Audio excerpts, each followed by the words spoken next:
Bonjour, classe de français 4 et 5. Comment ça va? Shout out to my French club. Woo!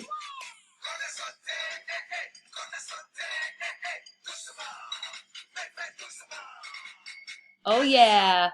How are you guys doing this week? I think for a lot of you, it was probably a crazy week. Did you have an AP exam or two or three?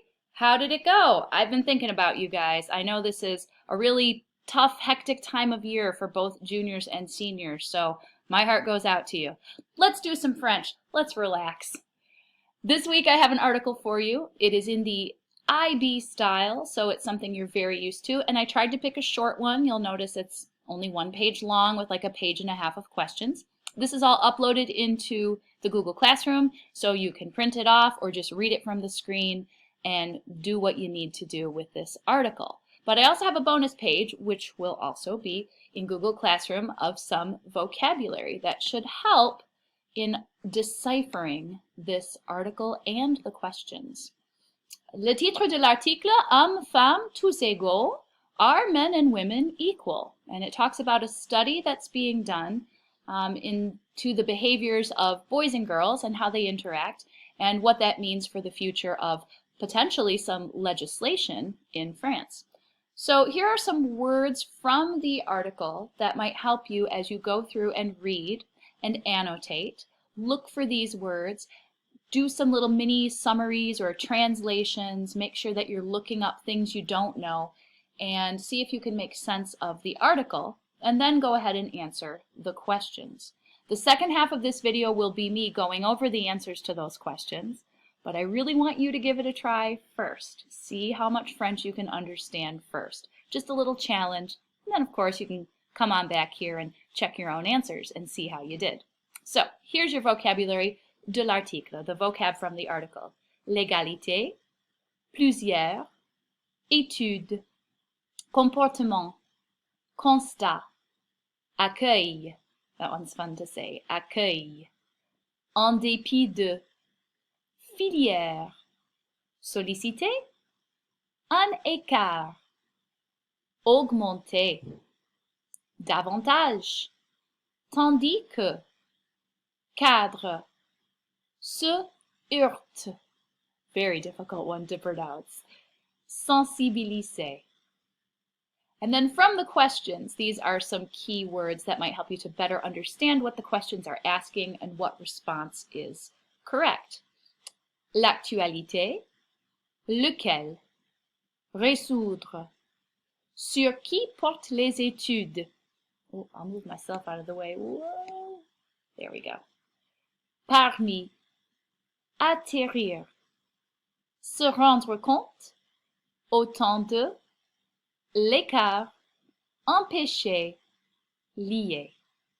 Use these words to help you interpret the article as you read. And that's exactly what you should do. Take it bit by bit, piece by piece, annotate, look for the vocabulary words, look for cognates, etc., etc. You all are getting pretty good at reading things in French, so keep it up.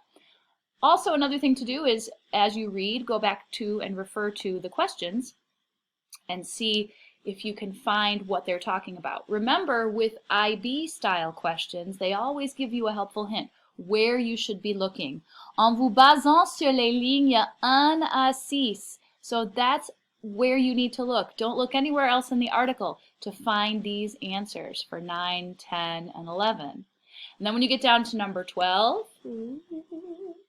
moving myself over here, selon les lignes 7 à 38. So you're only focusing on that portion of the article, and that's where you find your answers, okay? Continue comme ça. We've got some multiple choice.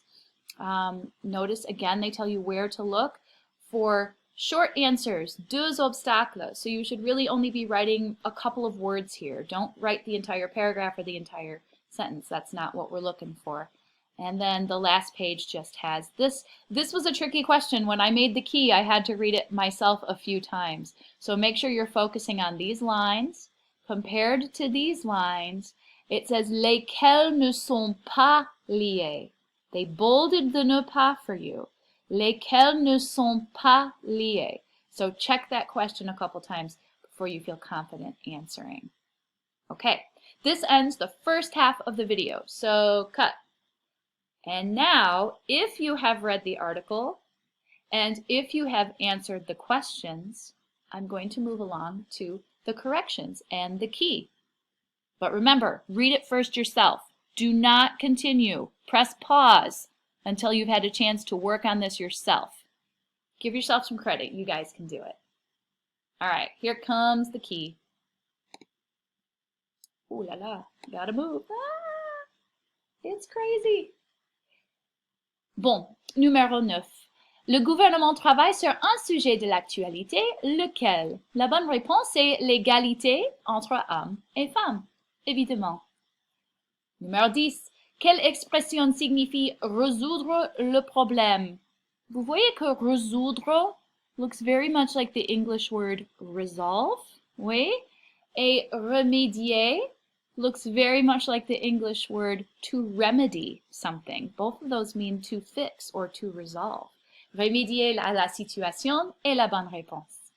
Numéro 11. Sur qui portent les études utilisées dans le rapport? Les filles et les garçons. On a étudié les interactions entre les filles et les garçons et ce qu'ils font dans la vie. Numéro 12. Parmi les affirmations suivantes, 2 sont vraies, selon les lignes 7 à 38. Indiquez les lettres. Les 2 qui sont vraies, absolument vraies, sont B et D. B et D. Vous voyez? Et quand j'ai lu cette partie de l'article, j'avais une question, quelque chose qui était très intéressant à moi. Dans l'article, on dit, si vous regardez sur votre article, c'est ligne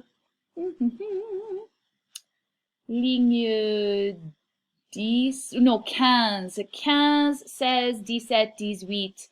On dit que, en dépit des meilleurs résultats scolaires que les garçons, les filles choisissent souvent des filières moins valorisées. Et ma question c'était, pourquoi des filières choisies par des filles ne sont pas valorisées? Par exemple, beaucoup de filles choisissent la métier d'être professeur, comme moi. Professeur, quelqu'un qui garde les enfants. Peut-être infirmière à l'hôpital. Et dans notre société, et évidemment dans la société française, on ne valorise ces professions autant que les autres professions, par exemple avocat, oui, ingénieur, docteur, qui sont pour la plupart des métiers choisis par les garçons. Pas toujours, et pas tout, mais pour la plupart. Pourquoi est-ce qu'on ne met le valoir sur les autres métiers? C'est une question pour la société et quelque chose dont j'ai pensé quand j'ai lu cette partie de l'article. C'est une bonne discussion, n'est-ce pas? Pour vous à penser. Question numéro 13. En vous basant sur les lignes 39 à 46, répondez à la question suivante. Les 2 obstacles qui empêchent toujours la réussite de la législation. Oh, j'ai dit correctement. Les traditions et les clichés. Ça veut dire ce qu'on fait traditionnellement et les clichés, les stéréotypes. Oui. Ce sont les 2 qu'on a dit dans cette paragraphe. Mais cette paragraphe m'a fait exploser le cerveau parce que j'ai vu que le droit des femmes de voter en France n'était pas en place jusqu'à 1944. 1944? Ça fait quoi? 70 ans, c'est tout? N'est-ce pas? 75 ans, quelque chose comme ça. Aux États-Unis, on avait pour les femmes le droit à voter. Ça a commencé en 1919, mais c'était finalisé en 1920. Et la France, pas du tout, jusqu'à 1944. C'est bizarre ça, je ne savais pas. Mais ils ont fait des autres lois après qui sont peut-être un peu plus progressives qu'aux États-Unis. Même si on a le droit de voter plus tôt que les Français, On n'a pas la législation de l'égalité professionnelle et on n'a pas du tout la législation, surtout la législation salariale qu'ils ont en France. Ça veut dire les salariés dans n'importe quel métier, pour les hommes, pour les femmes, ça doit être égal et ça n'existe pas aux États-Unis. Donc, même s'ils n'avaient pas le droit à voter, ils ont fait d'autres choses plus courantes. Et c'était très amusant pour moi à voir ça. Est-ce que vous avez noté? C'est dingue. Finalement, question numéro 14. Parmi les propositions gouvernementales, lesquelles ne sont pas liées? Oui, comme j'ai dit avant. Ils ne sont pas liés, même s'ils sont les informations proposées. On n'a pas parlé dans l'étude, on n'a pas parlé de repenser la distribution des tâches domestiques. Même si c'est peut-être important, ce n'était pas dans la première étude. Et lettre C, de sanctionner les propos sexistes. Bon, c'est très important, mais ça ne faisait pas partie de le constat avant. Donc ça, c'est pourquoi A et C sont les bonnes réponses. Okay, très bien. Class, please submit your answers to me on Google Classroom so I can give you feedback. It's okay if you corrected your mistakes already from watching the second half of the video. If you already went over it and they're fine, just send them to me anyway so I can see who's participating, what questions you have, and if you have anything to say about the earlier discussion points that I made, go ahead and write that out for me too. En anglais ou en français, c'est votre choix. Bon, c'est tout pour maintenant. Je veux vous dire à bientôt et au revoir.